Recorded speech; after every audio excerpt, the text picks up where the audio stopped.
서양의 효에 대해서 먼저 생각을 해보도록 하겠습니다. 이 동양의 효는 이제 중국을 우리가 빼놓을 수가 없죠. 그래서 한자를 보면 늙은 노자에 그리고 아들 자자가 합해진 것이 이 효라고 하는 것입니다. 그래서 그 의미는 뭐냐면 젊은이가 허리가 굽고 손에 지팡이를 잡은 노인을 봉양하는 그런 모습이 바로 이 효라고 하는 한자의 이 모습이죠. 그래서 효란 무엇이냐라고 했을 때 자녀가 부모를 공경하고 부양하며 순종하는 것, 이것을 동양적인 의미에서 효라고 말해 볼 수가 있겠죠.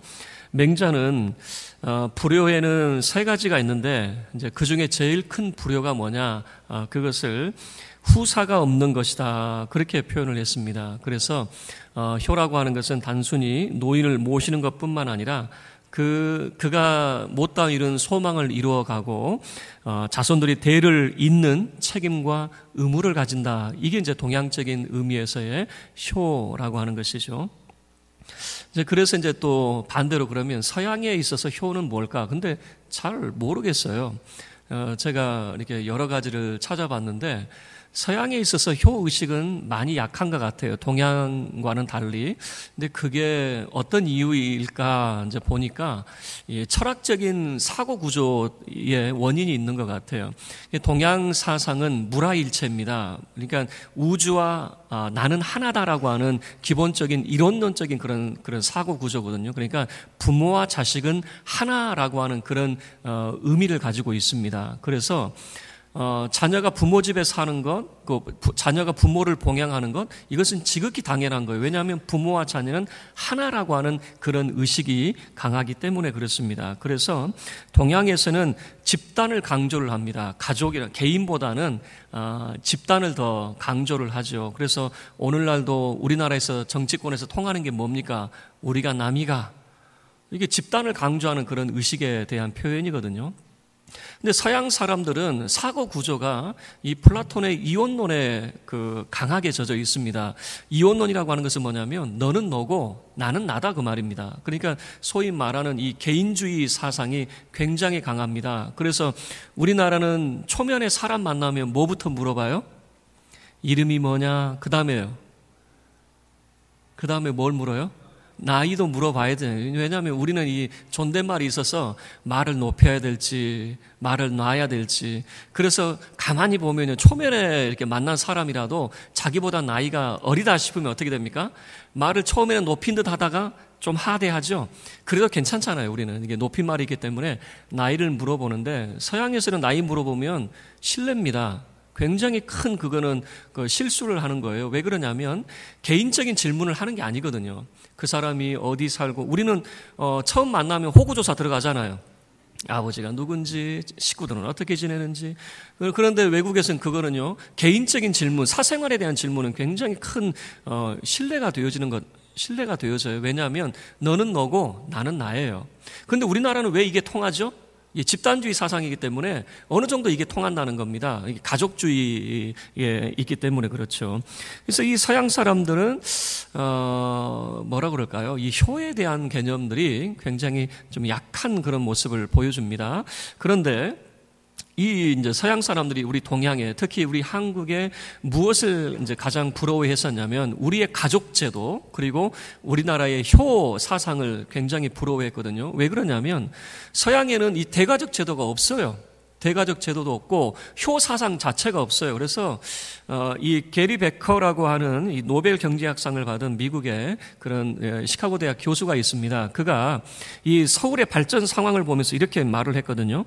한국인은 전통적인 대가족 제도와 효 사상으로 한강의 기적을 이뤄냈다. 앞으로 이 두 가치를 잃어버린다면 한국의 제도약은 어려울 것이다. 이 말은 뭐냐면 한국이 특별히 어떻게 이렇게 큰 급작스러운 이 경제 성장을 이루게 되어졌을까? 밑바닥에 깔린 것을 두 가지로 봤다는 거예요. 첫 번째는 대가족 제도. 모든 사람들이 혼연일체가 되어서 한마음 한뜻이 되어서 이루어가는 그런 모습, 그리고 어른을 공경하는 이 효사상. 그래서 외국에 있는 사람들이 한국에 와서 깜짝 놀라는 것 중에 하나가 뭐냐면 이 지하철이나 버스를 탔을 때 젊은 사람이 머리가 허연 어르신들 앞에서 자리를 양보하는 모습. 외국에서는요, 다리 꼬고 앉아가지고 자기 앞에 서 있든가 말든가 관심도 없어요. 그렇죠? 그런데 한국에서는 깜짝 놀라는 거예요. 자기 앞에 노인이 왔을 때에 자리를 양보하는 모습. 이게 이 서양 사람들에게는 충격인 거예요, 그게. 여러분, 오늘날도 그러죠? 오늘날에도 자리 양보고 그러죠? 이제 많이 약화가 되어 있지만, 그래서 서양 사람들이 한국에 와서 부러워하는 것이 무슨 김치, 불고기, 아니면 사계절, 물이 좋은 거. 한국에서는 물이 굉장히 좋거든요. 이런 것들을 부러워하기보다는 이 한국 사회에 자기들이 보지 못한 대가족 제도, 그리고 이 효사상, 이런 것들을 부러워한다라고 하는 거죠. 자, 어쨌든 이 동서양의 효사상이 조금 다른 그런 이 모습을 보여주고 있습니다. 그렇다고 해서 서양의 효사상이 없는 건 아니죠. 자, 그러면 성경에서 말하는 효라고 하는 것은 무엇일까? 그런데 또 재미있어요. 성경에서 효라고 한다면 내 부모를 공경하라, 분명하죠. 그런데 어떻게 부모를 공경해야 되느냐? 없어요. 그러니까 이런 것이 부모를 공경하는 예가 되어집니다라고 소개시켜 드릴 만한 구체적인 것들이 없어요. 그냥 요셉이 자기 아버지 그 야곱을 봉양했더라, 뭐 이런 정도, 아니면 루시 자기 그 시어머니 나오미를 떠나지 않고 봉양한 그런 모습, 뭐 이런 정도 외에는 성경에서 구체적으로 부모 공경이 무엇인지, 부모를 섬긴다는 것이 무엇인지 구체적으로 이것이다라고 지목할 만한 것들이 없더라, 그 말입니다. 그렇지만은 분명합니다. 이 성경에서는 부모 공경에 대해서 10계명 가운데 4가지 하나님에 대한 계명, 그 다음으로 그 사람에 대한 계명으로 첫 번째가 주어지는데, 제5계명이 내 부모를 공경하라라고 하는 이 계명이 주어진다는 겁니다. 이 10계명은 이런 겁니다. 여러분이 하나님을 사랑하고 하나님을 정말로 공경하고 하나님을 섬기는 사람이라면 여러분은 이렇게 하셔야 됩니다라고 하는 것이 10계명 속에 다 압축이 되어져 있는 것 아니겠습니까? 다시 이야기하면, 여러분이 하나님을 공경한다면, 여러분 공경의 의미를 보면요, 하나님께 사용된 공경이 부모에게도 사용이 되어져 있습니다. 그래서 하나님을 여러분이 공경한다면 여러분의 부모를 공경하십시오라고 하는 것이고, 하나님을 여러분이 사랑한다면 여러분의 이웃을 사랑하십시오. 그 이웃 사랑이 어떻게 나타납니까? 도둑질하지 않는 겁니다. 이웃에게 거짓 증언하지 않는 겁니다. 이웃의 것을 탐내지 않는 것입니다. 이런 것들로 나타난다라고 하는 것입니다. 그래서 우리는 이 10계명을 통해서 보여주는 것은 부모를 공경함으로 우리를 지으신 하나님을 공경하는 법을 배우게 된다라고 하는 거예요. 그래서 이런 말 많이 듣지 않습니까? 눈에 보이는 하나님께 잘하려고 하지 말고 눈에 보이는 네 부모에게나 잘해라. 여러분 그런 말 들어본 적이 없어요? 저는 잘하면서 많이 들었어요. 얼마나 못되게 제가 굴었으면은, 너는 눈에 안 보이는 하나님께만 잘하려고 하지 말고 눈에 보이는 너희 부모에게나 잘해라. 굉장히 많이 들었거든요. 맞는 말이에요. 그게 틀린 말이 아니에요. 우리는 보이지 않는 하나님 앞에 충성을 하면서도 부모에게 불충하는 것은 그건 잘못된 거예요. 이 인간의 이기심을 예수님께서 이제 고발을 합니다. 여러분 잘 아는 이 고르반 제도라고 하는 것을 통해서, 고르반이라고 하는 것은 뭐냐면 하나님 앞에 바쳐진 예물이라고 하는 거니까 봉헌 예물이라고 하는 그런 의미거든요. 그런데 그 예수님 시대에 바리새파 그리고 이제 그 율법 교사들이 어떻게 가르쳤냐면, 하나님을 잘 섬기는 게 뭐냐? 부모보다도 하나님을 사랑하는 것이 참으로 하나님을 경외하는 것이고 하나님을 잘 섬기는 것이다. 이제 이런 식으로 가르치는 겁니다. 그래서 이제 예를 들면 내가 부모님에게 일정 부분 내가 드려야 될 것이 있어요. 그런데 이것을 하나님께 바쳐버리는 거예요. 하나님께 고르반 해버리는 거예요. 그러면 이 율법 학사들이 어떻게 가르쳤냐면, 그건 불효가 아니다. 부모에게 드릴 것을 하나님께 바치는 것은 잘하는 일이다. 이렇게 가르쳐버리는 거예요. 여러분 이거 잘 기억을 해보세요. 자녀가 부모에게 해드려야 될 부분이 있었단 말이에요. 그런데 이것을 고르반하고 하나님께 봉헌 예물로 드려버렸어요. 그러면 그 당시에 랍비들이 이렇게 가르치는 거예요. 그거 불효가 아니다. 부모에게 이제 실질적으로는 부모에게 줘야 될 것을 하나님께 바치는 것은 하나님께 드렸기 때문에 잘하는 것이다. 이렇게 가르쳤거든요. 예수님은 거기에 대해서 고발을 하는 거예요. 그게 뭐 잘하는 것이냐? 하나님이 우리에게 뭐라고 말씀하셨냐? 제5계명에 내 부모를 공경하라고 그랬다. 부모를 공경하는 것이 옳다라고 하는 거예요. 고르반 그런 식으로 해서 이 부모에게 할 도리를 하나님께 한 것으로 대치될 수 없다, 이렇게 예수님이 가르치시게 되어지는 거죠. 그런데 이 고르반 제도를 사람들이 어떻게 이렇게 빠져나가냐면요, 이렇게 빠져나가는 거예요. 나중에 자, 고르반하고 부모님께 드릴 것을 하나님께 드렸다고 했잖아요. 그리고 나중에 이것을 내가 다시 이게 부모님에게 드려야 되겠습니다 라고 취소를 해버리는 거예요. 그리고 자기가 꿀꺽하는 거예요. 그러니까 이런 거예요. 이 당시에 예수님 시대에 사람들이 얼마나 야가 빠졌는지 여러분 그거 아시죠? 여러분, 법을 아는 사람이 법을 이리저리 피해갑니까? 아니면 법을 모르는 사람이 이리저리 피해갑니까? 여러분, 법에 당하는 사람은 법을 모르기 때문에 다 당하는 거예요. 솔직히 보면 법을 잘 아는 사람은 이리저리 다 빠져나갈 구멍을 다 준비해 놓거든요. 그러니까 아무리 좋은 법이라도요, 인간은 그것을 자기 마음대로 사용을 해요. 고르반이라고 하는 하나님께 봉헌 예물이라고 하는 것이 얼마나 좋은 제도입니까? 그럼에도 불구하고 이것을 자기식으로 인간의 이기심으로 활용을 하는 거예요. 이것을 하나님께 드린 척하면서 결국에는 자기가 꿀꺽해버리는, 부모님께도 드리지 않고 하나님께도 드리지 않는 정말 자기 멋대로 살아가는 이런 모습을 보여주는 거죠. 그래서 하나님의 법에도 율법에도 저촉이 되지 않으면서 자기 마음대로 살아가는 제도가 바로 이 예수님 시대의 고르반이었어요. 그래서 예수님께서는 이렇게 말씀하셨습니다. 여러분이 하나님을 잘 섬기는 게 뭐냐, 율법의 근본 정신이 뭐냐, 그것을 단 한마디로 예수님께서 말씀하셨는데 그것은 바로 사랑입니다라고 그랬어요. 사랑. 그래서 위로는 하나님을 사랑하고 아래로는 사람을, 내 이웃을 내 몸과 같이 사랑하는 것. 그래서 여러분, 우리가 하나님의 자녀된 삶을 살아가는 것, 율법에 하라는 법도 많고 하지 말라는 법도 많이 있잖아요. 248가지 하라는 법도 있고 365가지 하지 말라는 법이 있어요. 그거 어떻게 다 줄줄줄 외고 있습니까? 그런데 예수님이 가르쳐 주신 것은 이겁니다. 여러분 마음속에 사랑의 마음을 가지고 하나님의 말씀을 따르고 사랑의 마음을 가지고 세상을 살아가십시오 라고 하는 거예요. 그러니까 이 사랑이 빠져버리면 안 된다라고 하는 것을 예수님께서 가르치게 되어지는 거죠. 고르반 경우도 마찬가지예요. 부모를 사랑한다면 부모에게 할 도리를 다 해야 된다라고 하는 것이 바로 예수님의 가르침이 되어지는 겁니다. 근데 이 당시에 사람들이 왜 이런 생각을 했냐면, 자, 이런 식입니다. 자, 하나님께 해야 될 것과 사람에게 해야 될 것이 따로따로 발생하면 괜찮아요. 하나님께 예배도 드리고 그 다음에 사람에게도 하면 되는데 이게 동시에 발생이 되어지는 경우가 있잖아요. 하나님께도 내가 해야 되고 사람에게도 해야 될 것이 동시에 발생하면 어떻게 해야 됩니까? 우리의 우선순위는 무엇을 선택해야 됩니까? 그러면 이 당시에 바리새인들은 이렇게 가르친 거예요. 동시에 발생이 되면 하나님 우선이요 가르쳤단 말이에요. 그런데 예수님은 어떻게 가르치는 거예요? 사람도 중요합니다라고 하는 거예요. 사람도. 다시 이야기하면 우리가 우리 부모에게 할 도리, 또 사람에게 해야 될 도리, 이것을 내가 하나님께 합니다라고 하면서 그 도리를 저버리는 자가 되어서는 안 되고, 사람에게 해야 될 도리도 마땅히 우리가 해야 될 의무입니다라고 하는 것을 예수님이 사랑이라고 하는 개념을 통해서 보여주시는 것이죠. 자, 그러면 제가 말씀을 드렸어요. 성경에서는 이것이 부모 공경하는 예입니다라고 하는 것을 보이는 것이 없다 그 말입니다. 실질적인 예가 나타나지 않는다 그 말이에요. 그러나 반대적으로 부모에 대한 자녀의 죄는 잘 나타나 있어요. 이렇게 하게 되어지면 저주받게 되어지고 하나님께 심판받게 되어질 것이다 라고 하는 부모에게 불효하는 죄, 이것은 소개가 되어져 있거든요. 그래서 한 3가지 정도만 우리가 살펴보고 부모에게 잘못한 경우가 뭔지를 우리가 살펴보도록 하겠습니다. 첫 번째는 뭐냐면 부모를 공경하지 않고 무시하는 겁니다. 그러니까 부모를 공경하라의 반대는 뭐냐면 부모를 무시하는 행위가 되어지는 겁니다.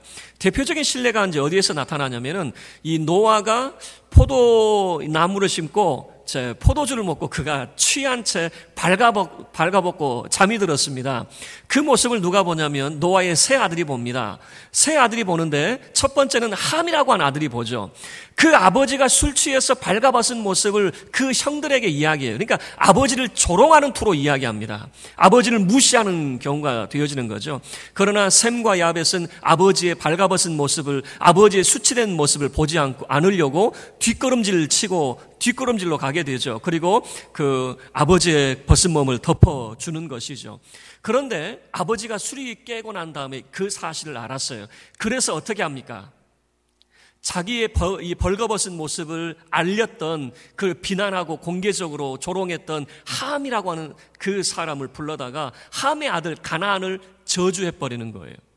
여러분, 그러니까 아버지를 공경하지 않고 무시하는 경우는 저주를 받게 되어진다라고 하는 것을 잘 보여주고 있습니다. 그래서 신명기 27장 16절에서는요, 그의 부모를 경홀히 여기는 자는 저주를 받을 것이다 라고 하는, 부모를 경홀히, 그러니까 부모를 무시하는 사람 있죠? 이런 사람은 저주의 대상이 되어진다라고 하는 겁니다. 자, 두 번째는 뭐냐면 두 번째는 부모에게 불순종한 경우가 이제 해당이 되어집니다. 신명기 21장의 이제 내용 속에 보면은요, 이런 내용이 담겨져 있어요. 부모의 말을 도무지 안 듣는 그런 페류나가 있습니다. 아무리 그를 징계해도 부모의 말씀에 순종하지 않는 그런 페류나가 있어요. 그러면 그 부모가 그 자식을 이 성문 광장으로 데려갑니다. 그러면 성문 광장에는 그 성읍의 이 유력한 장로들이 이제 이 성문 광장에 앉아 있거든요. 그러면 그 장로들에게 데려가 가지고 부모가 이렇게 그 자식을 고발을 하는 거예요. 뭐라고 고발을 하냐면, 우리의 이 자식은 완악하고 패역하여서 우리 말을 듣지도 아니하고 방탕하며 술에 잠긴 자입니다. 이렇게 고발을 하는 거예요. 그러면은 그 아들을 끌어다가 돌로 쳐 죽여야 된다라고 하는 것이거든요. 여러분, 이게 굉장히 무서운 말이잖아요. 자, 성경이 이렇게 이야기합니다. 신명기 21장에서 이렇게 규정을 하고 있어요. 부모에게 불순종한 패역한 아들은 어떻게 하라는 거예요? 늘 술에 방탕한 이런 자녀는 어떻게 하라는 거예요? 성읍에서 공개적으로 돌로 쳐 죽여라라고 하는 무서운 이야기를 하고 있는 거죠. 그런데 이것을 조금만 더 들여다보면 이런 겁니다. 그러니까 이 부모가 자녀 교육에 큰 책임이 있다라고 하는 것을 보여주는 거예요. 다시 이야기하면 자녀가 불순종의 자녀, 방탕하는 자녀가 되지 않도록 잘 교육시켜야 된다라고 하는 것을 보여주고 있는 거예요. 여러분, 어느 부모가 자기 자식을 죽는데 내놓을 수가 있습니까? 여러분, 우리나라에 그 한때 그런 신고려장이라고 하는 그런 뉴스가 있었잖아요. 뭡니까? 자녀가 부모를 모시고 제주도나 해외에 여행 가가지고 그냥 자녀만 싸고 와버려요. 그 제주도 같은 경우에서 자녀가 그냥 갔는데, 이제 길을 잃은 그 부모를, 그 할머니를 모셔다가 집이 어딥니까? 당신의 아들이 누굽니까? 물어보면 대답을 해요, 안 해요? 자녀에게 해코지 될까봐 입을 꼭 다물고 있는, 여러분, 그거를 우리가 뉴스를 통해서 우리가 들었잖아요. 여러분, 부모는요, 자녀 잘못되는 것을 그 누구도 원하는 부모가 없어요. 그런데 신명기에서 뭐라고 이야기하냐면은 이 자식을 죽여라라고 하는 거예요. 누가? 부모가 앞장서서 그 일을 하라는 거잖아요. 그만큼 자녀 교육에 있어서 자녀가 순종의 사람으로 만드는 것은 부모 역할이 크다라고 하는 것을 보여주고 있는 것입니다. 그리고 세 번째는 뭐냐면 이 부모를 욕되게 하는 경우라고 하는 것인데요. 이 욕되게 한다는 것은 뭐냐면 부모로 하여금 부끄럽게 만드는, 그러니까 부모가 수치되게 만드는 것이거든요. 그 대표적인 예가 뭐냐면 탕자와 같은 경우입니다. 탕자와 같이 부모의 재산을 탕진해버리고 그러니까 번듯하게 살아가는 것이 아니라 이거는 뭐 허랑방탕한 채 살아가는 그런 모습, 이런 모습을 부모를 욕되게 한다라고 이렇게 표현을 하거든요. 잠언 28장 7절 말씀에요. 음식을 탐하는 자와 사귀는 자는 아비를 욕되게 하는 자니라 그랬어요.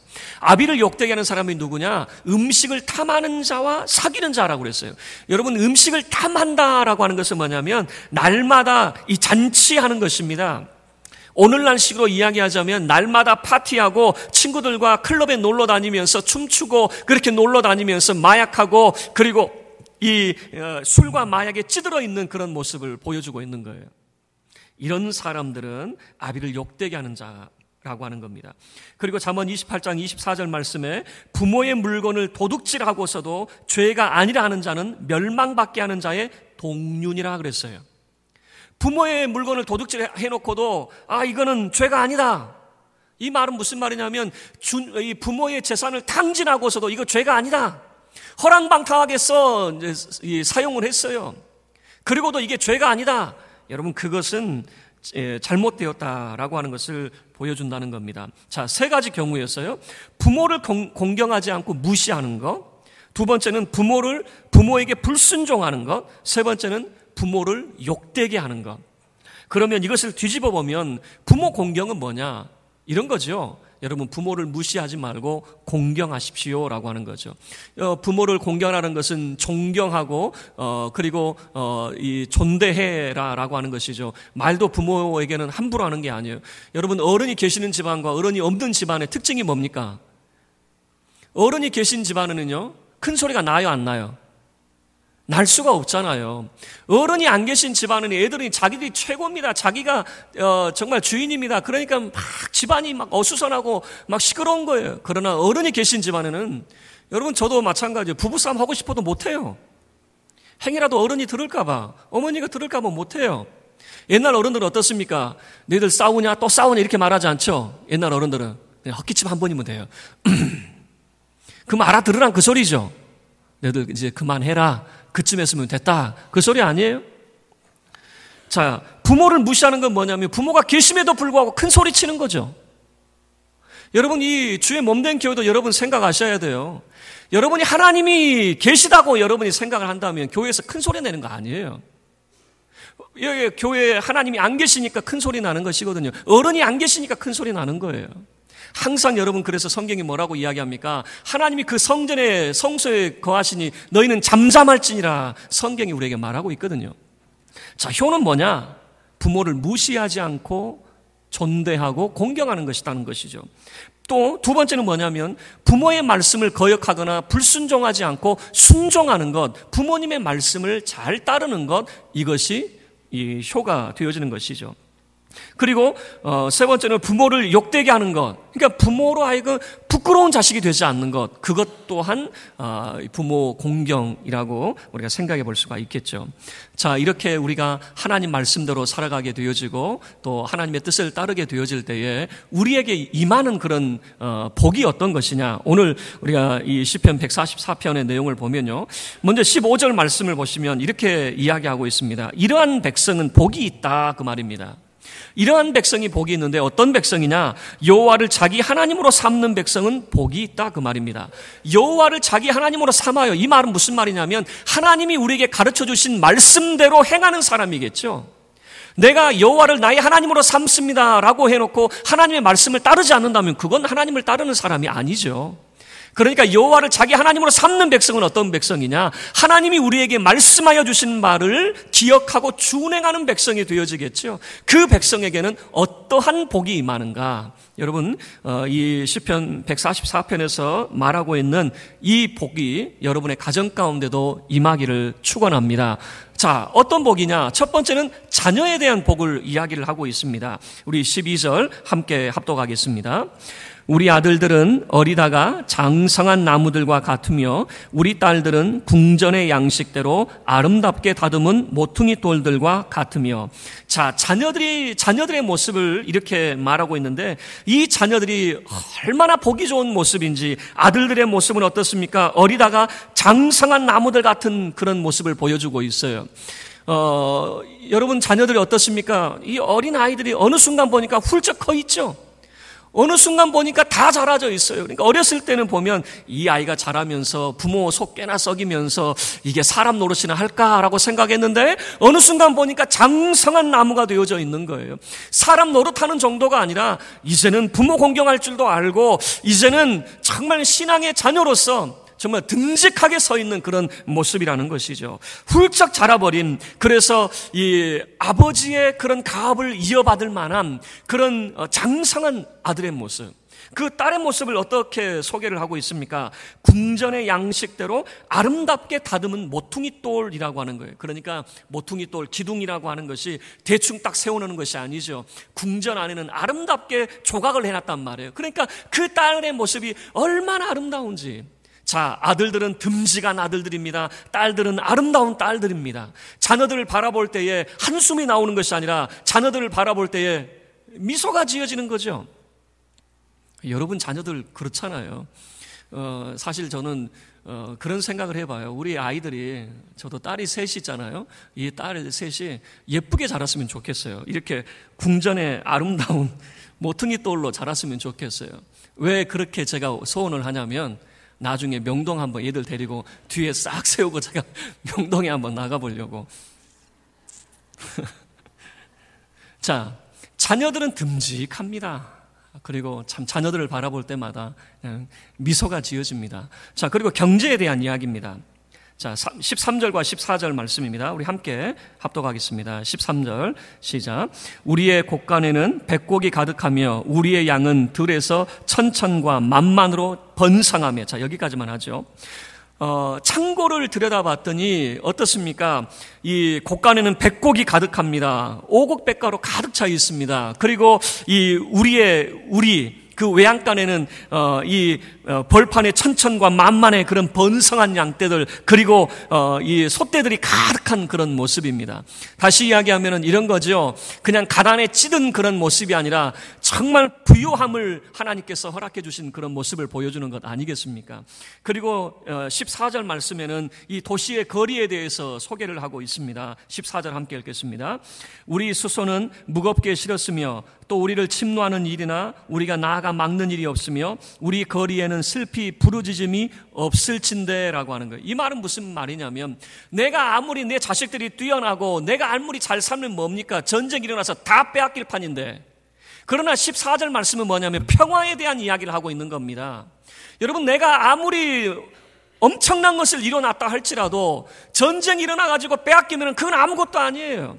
그냥 전쟁이 일어나가지고 폐허가 돼버리면은 내가 평생에 이뤄놓은 것이 무슨 의미가 있단 말입니까? 그런데 14절 말씀은 무슨 이야기합니까?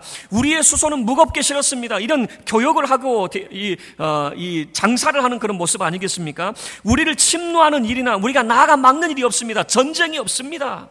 그래서 우리 거리에는 슬피 부르짖음이 없습니다. 여러분, 성경이 말하고 있는 게 뭡니까? 자녀들이 복을 받습니다. 그리고 창고에 이 경제에 복을 받습니다. 그리고 도시에는 하나님이 허락하여 주신 평화가 임하게 되어집니다.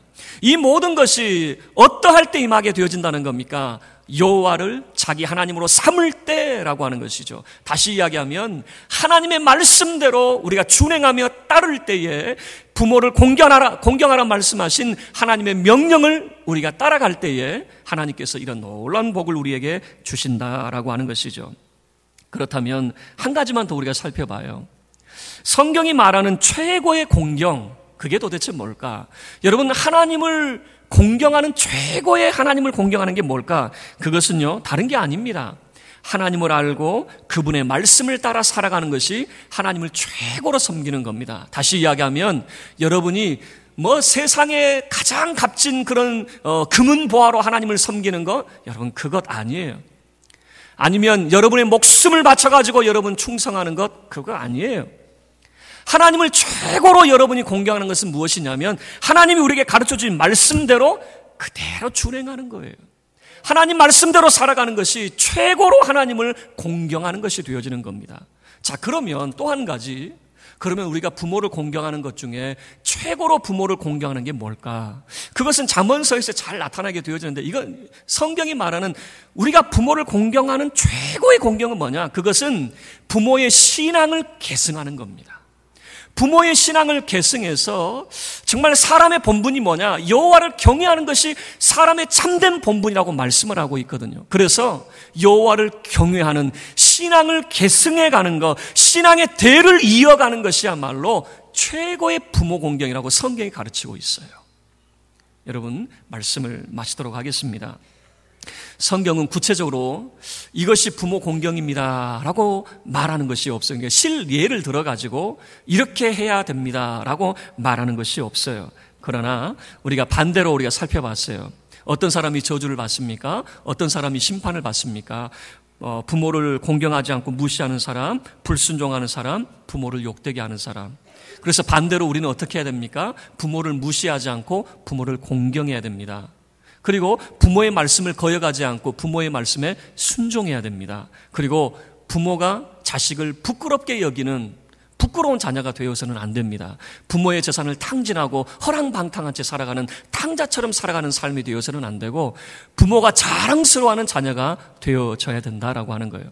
그러면 최고의 공경이 뭐냐? 최고의 공경은 하나님이 우리에게 주신 말씀을 기억하고 말씀대로 준행하는 것이고, 부모를 공경하는 것은 바로 이겁니다. 부모를 공경하는 최고의 공경은 신앙의 계승을 이루어가는 것, 신앙의 대를 이어서 하나님을 경외하는 이런 모습이야말로 부모를 최고로 공경하는 것이다 라고 하는 것이죠. 그러할 때에 하나님께서는 이러한 복을 우리에게 약속하고 있는 거죠. 여러분의 가정에는 믿음직한 자녀들이, 그리고 창고에는 넘치는 양식이, 거리에는 행복한 사람들이 넘치는 평화의 도시가 되어질 것이다. 여러분이 여호와를 자기 하나님으로 삼는 복 있는 가정, 여러분의 가정이 되어져서 여러분의 자녀들이 복을 받고, 여러분의 창고에도 하나님께서 넘치게 하고, 여러분의 삶의 모든 곳에 주님이 참된 평화를 안겨주시기를, 하나님의 복 있는 자 되어지기를 주의 이름으로 축원합니다. 우리 다 같이 자리에서 일어서서